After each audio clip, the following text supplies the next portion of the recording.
മംഗല്യം തന്തുനാനെ. രചന നുസ്രത്ത് ബാനു. അവതരണം ഷാഹുൽ മലയിൽ. എഡിറ്റിംഗ് ഷെരീജ് പൂനൂർ.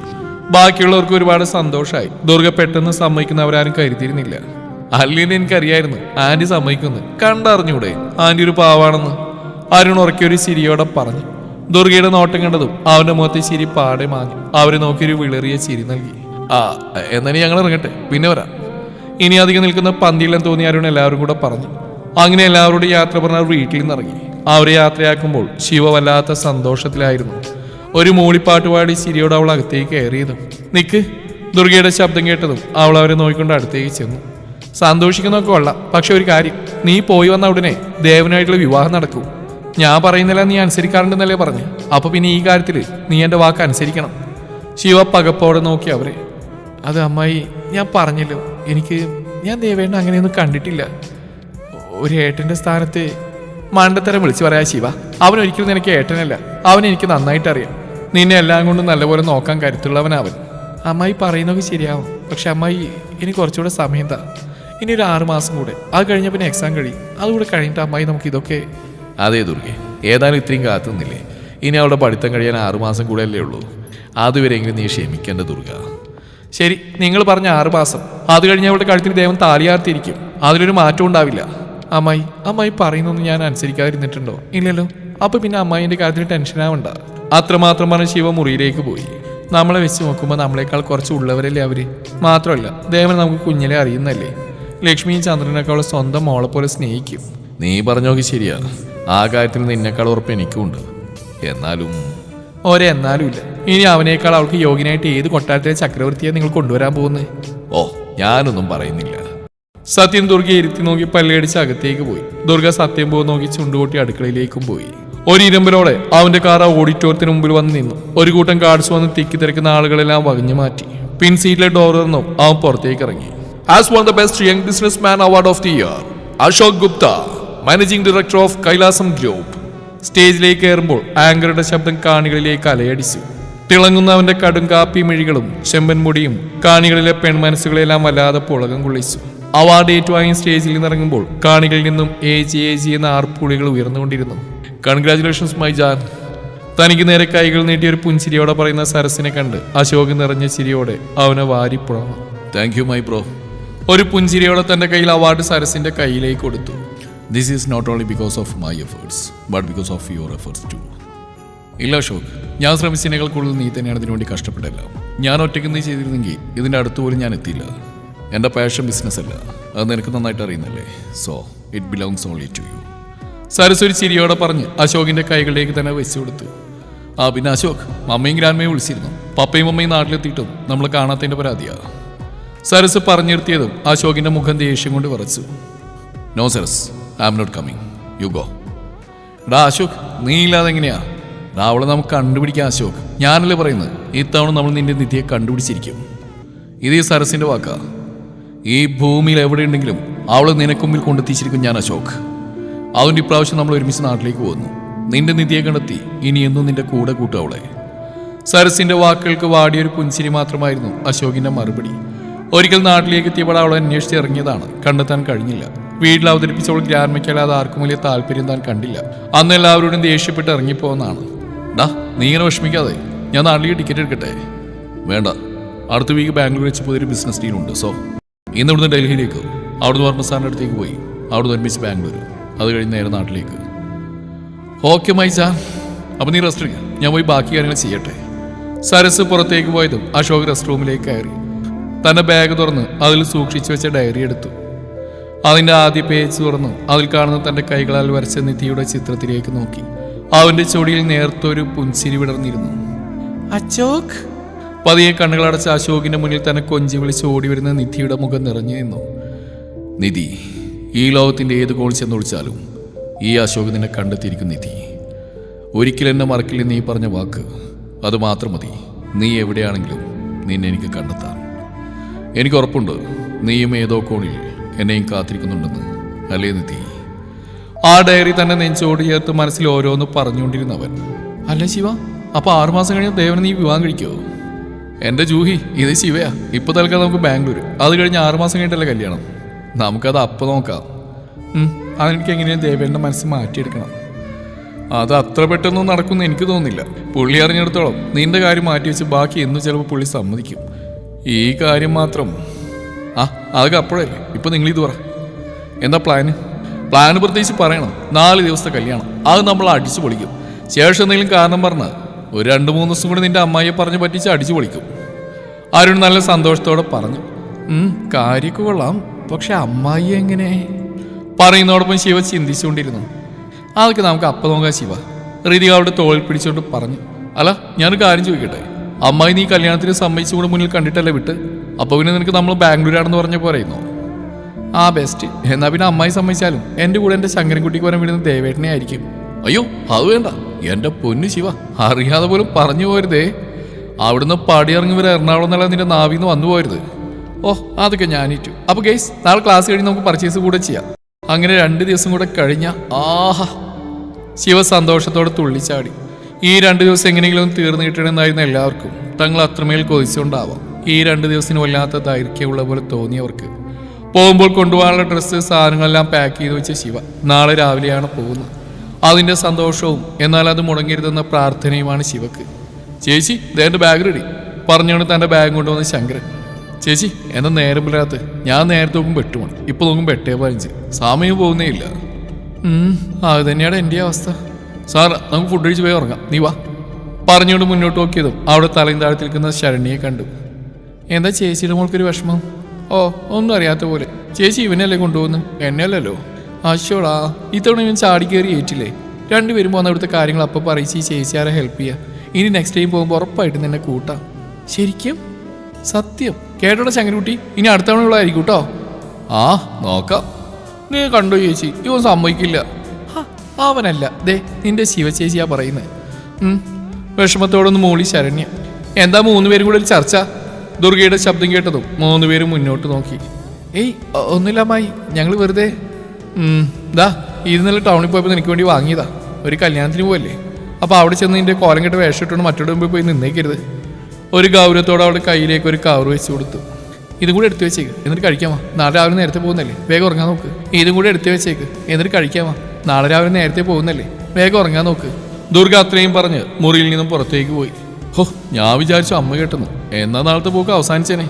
ശങ്കരൻ ഒന്ന് ആഞ്ഞ് ശ്വാസമെടുത്ത് പറഞ്ഞു. ചേച്ചി വാ, നമുക്ക് വല്ലതും കഴിച്ചു പോയി ഉറങ്ങാം. ശങ്കരൻ ശിവ വിളിച്ചുകൊണ്ട് കഴിക്കാനായി പോയി. രാവിലെ തങ്ങളുടെ ബാഗെല്ലാം എടുത്ത് പോകാനായിട്ട് ഇറങ്ങിയതാണ് ശിവയും ശങ്കരനും. അമ്മായി ഞങ്ങൾ പോയിട്ട് വരാം. പോകുന്ന കൊള്ളാം, പറഞ്ഞൊന്നും മറന്നേക്കരുത്. അതൊരു വിവാഹം നടക്കുന്ന വീടാണെന്ന് ബോധം ഉണ്ടായിരിക്കണം. ഇവിടുത്തെ പോലെ മരങ്കേറികൾ നിന്റെ സ്വഭാവം ഒന്നും കാണിച്ചേക്കരുത്. ഇല്ല അമ്മായി, ഞാൻ നല്ല അടക്കൊതുക്കത്തോടെ മാത്രമേ നടക്കൂ. അക്കാര്യത്തിൽ എനിക്ക് നിന്റെ വാക്കത്ര വിശ്വാസമൊന്നുമില്ല. എന്നാലും നീ കുറച്ചെങ്കിലും ഒതുക്കം കാണിക്കുന്നു പ്രതീക്ഷിക്കുന്നു. എന്നാ നീ വായിക്കണ്ട, ഇറങ്ങിക്കോ. ദേഹം പുറത്ത് ഗേറ്റിനടുത്ത് നിൽപ്പുണ്ട്, ആ ബസ് കയറ്റി തരും. നീ എന്തിനാ ദുർഗ അവന് വെറുതെ ബുദ്ധിമുട്ടിച്ച്? ഞാനുണ്ടല്ലോ. അതിനിപ്പോ എന്താ, ഇവളെവിടെ പോകുന്നു വരുന്നോക്കി ഇനി അവൻ തന്നെയാ നോക്കേണ്ടത്. മതി ഇനി തർക്കിച്ച് വായിക്കണ്ട. മോളെ ശിവ വാ പോവാ.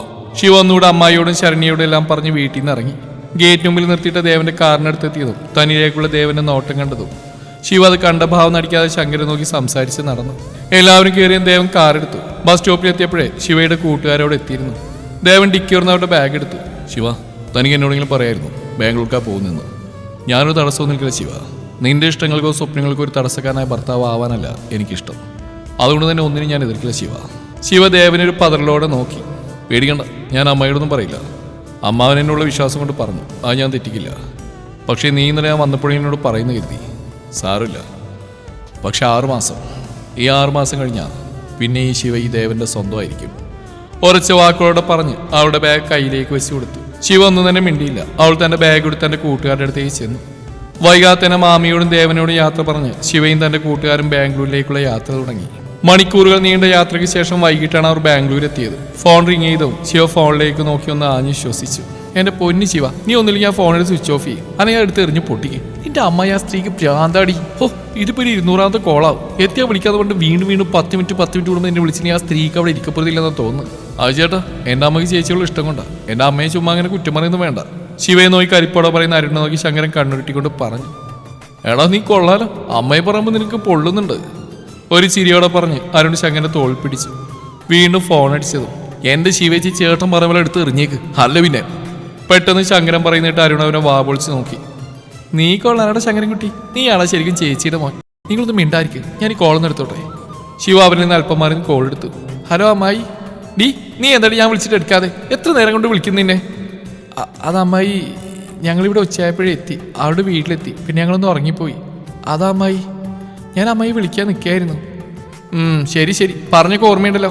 നല്ല അടക്കത്തിൽ ഒതുക്കത്തിൽ നിന്നോണം, മറ്റുള്ളവരെ കൊണ്ട് പറയിപ്പിക്കരുത്. ഇല്ല അമ്മായി, ഞാൻ അമ്മായി പറഞ്ഞ പോലെ തന്നെ എല്ലാം അനുസരിക്കും. എന്നാൽ ശരി അമ്മായി, അവിടെ അവരൊക്കെ തിരക്കുന്നുണ്ട്. പിന്നെ നീ ഇപ്പോൾ ഏത് ഡ്രസ്സാണ് ഇട്ടേക്കുന്നത്? ഇവിടുത്തെ പോലെ അവിടെ ആ ജീനും ടോപ്പിട്ട് നടന്നേക്കരുത്. ഒരു കല്യാണ വീടാകുമ്പോൾ അവിടെ ഒരുപാട് ആളുകളുണ്ടാവും. ഞാൻ തന്ന ചുരിദാർ ഇട്ടാൽ മതി. ഓക്കെ അമ്മായി, ഞാൻ അമ്മായി തന്നെ ഇടൂ. എന്നാൽ ഞാൻ വിളിക്കാം. ഓക്കെ ബൈ അമ്മായി.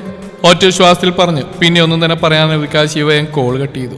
ശിവ, ദുർഗ വീണ്ടും എന്തോ പറയാൻ നിന്നും അപ്പോഴേക്കും അവൾ കോൾ കട്ട് ചെയ്തിരുന്നു. കണ്ടോ, അവിടെ എത്തിയപ്പോഴേക്കും അവിടെ തനിഗുണം പുറത്തെടുത്തു. മുഴുവൻ പറഞ്ഞിരുമ്പോൾ അവൾ ഫോൺ കട്ട് ചെയ്തു. എൻ്റെ അമ്മയ്ക്ക് ഇതെന്താ? ശിവേച്ചിയുടെ കൂടെ ശങ്കരനുമില്ലേ, പിന്നെ അതിന് എത്ര പേടിക്കുന്നേ? ചേച്ചി ഇവിടുന്ന് ആ ബസ് സ്റ്റോപ്പിൽ എത്തിയിട്ടുണ്ടാവും. അപ്പം തൊട്ട് അമ്മ വിളിച്ച് ഓരോന്ന് ചോദിക്കുന്ന. അമ്മയുടെ ഫോൺ എടുത്ത് നോക്ക്, അമ്മ എത്ര തവണ ചേച്ചി വിളിച്ചാണെന്ന്. ചേച്ചിക്കൊന്ന് ശ്വാസം എടുക്കാനുള്ള സാവകാശം ഇങ്ങനെ കൊടുക്കെൻ്റെ അമ്മേ. ഞാൻ നിന്റെ അമ്മയാ, അല്ല നീ എൻ്റെ അമ്മയല്ല. കൂടുതൽ വാചകെടുക്കാൻ പോയി അലക്ഷം പഠിക്കാൻ നോക്ക്. അല്ലെങ്കിൽ അങ്ങോട്ട് എന്തെങ്കിലും പറഞ്ഞാൽ അത് അമ്മയ്ക്ക് പിടിക്കില്ലല്ലോ പണ്ടേ. ദുർഗയ്ക്ക് നേരെ ചുണ്ടുകൂട്ടിക്കൊണ്ട് തന്നെ മുറിയിലേക്ക് പോയി ശരണ്യ. ഫോൺ കെട്ടി തന്റെ കൂട്ടുകാരുടെ അടുത്തേക്ക് റോഡ് ക്രോസ് ചെയ്യാൻ ഒരുങ്ങിയായിരുന്നു ശിവ. എതിരെ നിന്ന് അവൾ തട്ടിയെന്ന മട്ടിൽ ലംബോർഗിന് വേഗത്തിൽ കടന്നുപോയതും അവൾ വിറച്ചുകൊണ്ട് തറഞ്ഞിരുന്നു. ചേച്ചി, ശിവ! ശങ്കരനും കൂട്ടുകാരൻ ഞെട്ടലോടെ അലറി വിളിച്ചു. ഒരു നിമിഷത്തെ പകപ്പിന് ശേഷം ശിവ കണ്ണുകൾ വലിച്ചു തുറന്ന് തന്നെ ഒന്നാകെ കണ്ണോടിച്ചു. തനിക്കൊന്നും പറ്റിയിട്ടില്ലെന്ന് കണ്ടതും ചീറിപ്പാഞ്ഞു പോകുന്ന വാഹനത്തെ ദേഷ്യത്തോടെ നോക്കി വായിൽ തോന്നിയതെല്ലാം വിളിച്ചുപോയി അവൾ. മെറിലൂടെ തങ്ങളുടെ വാഹനത്തെ നോക്കി ഷൗട്ട് ചെയ്യുന്നവളെ അവൻ ഉറ്റുനോക്കി. സർ, എന്തെങ്കിലും പ്രശ്നമാവോ? ഞാൻ പറഞ്ഞില്ലേ സർ, വേഗത കുറച്ച് അമിതമാണെന്ന്. താൻ അങ്ങോട്ട് ശ്രദ്ധിക്കണ്ട, അവള് ചത്തിട്ടൊന്നുമില്ലല്ലോ. എന്റെ സമയത്തിന് വാല്യൂ ഉണ്ട് സർ. ഇനഫ്. ഡ്രൈവർ പിന്നെ അവരോടൊന്നും തന്നെ പറയാൻ നിന്നില്ല. വാഹനം അതേ വേഗത്തിൽ തന്നെ മുന്നോട്ട് പോയി. ശിവ, നിനക്കൊന്നും പറ്റിയില്ലല്ലോ? ശിവേച്ചി, കാർത്തിയും ബാക്കിയുള്ളവർ ഓടി ഒന്ന് ചോദിച്ചു അവളോട്. ഇല്ല, എനിക്ക് കുഴപ്പമൊന്നുമില്ല. അല്പം തെറ്റിയിരുന്നെങ്കിൽ ഇവന് കാർഡ് നമുക്ക് വായുഗുളിക വാങ്ങിക്കാൻ പോകുന്നതാണെന്തോ. ശിവ കണ്ണിൽ നിന്നും മറയുന്ന വാഹനത്തെ നോക്കി പല്ലിറുമിക്കൊണ്ട് പറഞ്ഞു. എന്തെങ്കിലും എൻ്റെ കൈ കിട്ടി ഇവനൊക്കെ. അന്ന് ഇവനൊക്കെ എങ്ങനെ ക്ഷമ എടുപ്പിക്കണമെന്ന് അറിയാൻ എനിക്ക്. സാറില്ല, ഒന്നും പറ്റിയില്ലല്ലോ, അതിന്റെ ഭാഗ്യം. വാ ശിവ, ഇനിയോട് നിൽക്കണ്ട, ഞാൻ ആവണിയെ വിളിക്കട്ടെ. അവളയച്ച അഡ്രസ്സ് കയ്യിലുണ്ട്. നീ വിളിക്കാനും, എന്നിട്ട് നമുക്ക് ടാക്സി വിളിക്കാം. ആരും വൈകാതെ ആവണിയെ വിളിച്ചു. അവളിങ്ങോട്ട് കാറേക്കാന്ന് പറഞ്ഞു നമ്മളോട്. ഒരു 10 മിനിറ്റ് നിൽക്കാൻ പറഞ്ഞു. എന്നാ വാ, നമുക്ക് ആ കടയിൽ കയറി വെള്ളം കുടിക്കാം. അപ്പോഴേക്കും വന്നോളൂ. കാർത്തിക എല്ലാവരെയും നോക്കി പറഞ്ഞ് തൊട്ടടുത്തുള്ള കടയിലേക്ക് കയറി. അല്പം കഴിഞ്ഞതും ആവണിയച്ച കാർ അങ്ങോട്ട് വന്നിരുന്നു. എല്ലാവരും അതിലേക്ക് കയറി ആവണിയുടെ വീട്ടിലേക്ക് പോയി. അരമണിക്കൂർ നേരത്തെ യാത്ര കഴിഞ്ഞതും വലിയൊരു കവാടത്തിന് മുമ്പിൽ കാർ വന്നിരുന്നു. എല്ലാവരും ചുറ്റും കണ്ണോടിച്ചു. കാറിന്റെ ഹോൺ കേട്ട വലിയ കവാടം തുറന്നു വന്നു. യാ മോനെ, ഇത് ശരിക്കുള്ളൊരു കൊട്ടാരം തന്നെയാണല്ലോ. നോക്കേണ്ട കാർത്തി, ഇവളുടെ അച്ഛൻ ചെറിയൊരു അമ്പാനിക്ക് തുല്യാന്നാ കേട്ടറിവ്. ഇവളൊക്കെ അങ്ങ് പ്രേമിച്ച് വളച്ചാൽ മതിയായിരുന്നു. എന്നാ ഞാനിപ്പോ ആരായിരുന്നേനെ? വല്ലാതെ വാ പിടിക്കണ്ട, അവിടെ അച്ഛൻ നിന്നെ വെട്ടിയായിരിക്കും. ചെറിയ അമ്പാനി ആയതുകൊണ്ട് നിന്നെ തട്ടിയാൽ ചോദിക്കാൻ ആരും വരില്ല. ജൂഹി അരുണിനെ നോക്കിക്കൊണ്ട് പറഞ്ഞു. ഒന്ന് പോടി, അല്ലെങ്കിൽ ആർക്ക് വേണം? പണം വരും പോകും, അതിലൊന്നും കാര്യമില്ല. വാ, തൽക്കാലം നമുക്കിവിടെ എൻജോയ് ചെയ്ത് മാക്സിമം ഫുഡ് അടിച്ച് കയറ്റാം. പിന്നെ എല്ലാവരോടും ഇവിടെ ഒരുപാട് VVIP വരും. സോ എല്ലാവരും എന്നെ പോലെ ഡീസൻ്റ് ആയിരിക്കണം, കേട്ടല്ലോ? ശരി പ്രഭു, അങ്ങ് നടന്നാലും. ശിവ അവനെ കളിയാക്കിക്കൊണ്ട് പുറത്തേക്ക് ഇറങ്ങി. ശിവ, ഹായ് ആവണി. അവരെ കണ്ടത് ആവണി അവരുടെ അടുത്തേക്ക് ഓടി വന്നു.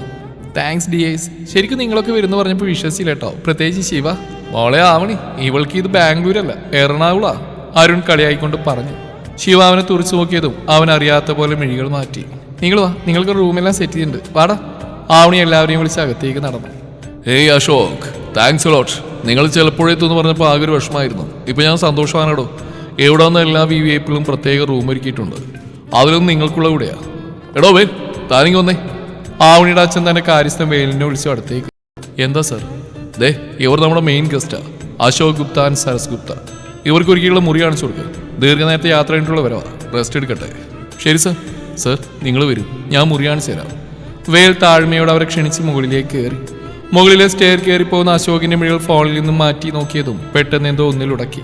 മുകളിലെത്തി അവിടെ ഒരു ഫ്ലവർ വേസിൽ വളരെ മനോഹരമായി സെറ്റ് ചെയ്ത് വെച്ചിരിക്കുന്ന മയിൽപ്പീലി കൂട്ടത്തിലേക്ക് നോക്കിയവൻ. അതിൻ്റെ അടുത്തേക്ക് ചെന്ന് അതിലെ മയിൽപ്പീലികൾ തന്റെ കയ്യിലേക്ക് എടുത്തവൻ. അശോക്, പുഞ്ചിരിയോടെ മയിൽപ്പീലി പിടിച്ചത് തന്റെ മുന്നിൽ പുഞ്ചിരിച്ച് നിൽക്കുന്ന നിധിയുടെ മുഖം മുന്നിൽ തെളിഞ്ഞതും അവന്റെ ചൊടിയിൽ നേർത്ത പുഞ്ചിരി വിരിഞ്ഞു. പെട്ടെന്നാണ് ഒരു ചെറിയ പയ്യൻ സ്കേറ്റിംഗ് ഷൂ ഇട്ട് സ്പീഡിൽ വന്ന് അവന്റെ ഷോൾഡറിൽ തട്ടി വീഴാൻ പോയത്. കയ്യിലെ മയിൽപ്പീലികൾ തെറിച്ചതും അവൻ ആ കുട്ടിയെ പിടിച്ച് താങ്ങി നിർത്തി. വീടിനകത്തേക്ക് ആവണിയുടെ കൂടെ കയറി ശിവയും കൂട്ടുകാരും ആ വീടിന്റെ ഭംഗി ആസ്വദിക്കുന്ന തിരക്കിലാണ്. ചുറ്റും കണ്ണോടിച്ച് നോക്കുന്നതിനിടെ തന്റെ തലയിലേക്ക് ചാടി വീഴുന്ന മയിൽപ്പീലികളെ കൗതുകത്തോടെ നോക്കി ശിവ. മുകളിലേക്ക് നോക്കിയെങ്കിലും അവിടെ തിരിഞ്ഞു നിൽക്കുന്ന വ്യക്തിയുടെ മുഖം വ്യക്തമായില്ല. അവൾ ആ മയിൽപ്പീലികളെല്ലാം കയ്യിലേക്കെടുത്തു. ചാറ്റൽ മഴ മഞ്ഞുമഴ എന്നൊക്കെ കേട്ടിട്ടുണ്ട്. ഇതെന്താ പീലി മഴയാണെന്ന് തോന്നുന്നു. ശിവയെ നോക്കി അരുൺ കളിയാക്കി പറഞ്ഞു. ചേച്ചി ഇവിടെ മയിലാട്ടമുണ്ടോ? എടാ കണ്ടിട്ടുണ്ടെന്ന് തോന്നുന്നു. കണ്ടില്ലേ നിന്റെ ചേച്ചി മയിൽപ്പീലികൾ പോഞ്ഞ്. നമുക്കൊന്നും ഒരു കല്ല് മഴ പോലും ഇല്ല. ഒന്ന് പോടാരുൺ, ഇത് എനിക്ക് വേണ്ടി കിട്ടിയതാ. ശിവ മയിൽപ്പീലികൾ പിടിച്ച് പുഞ്ചിരിയോടെ പറഞ്ഞു. നിനക്ക് വേണ്ടിയോ? ആ, നിങ്ങൾ ഇത്ര പേരുണ്ടായിട്ടും അതെന്റെ മേലെ വീണ്. സോ ഇതെന്റെയാ. തുടരും ഈ കഥയുടെ ബാക്കി ഭാഗം നാളെ ഇതേ സമയം.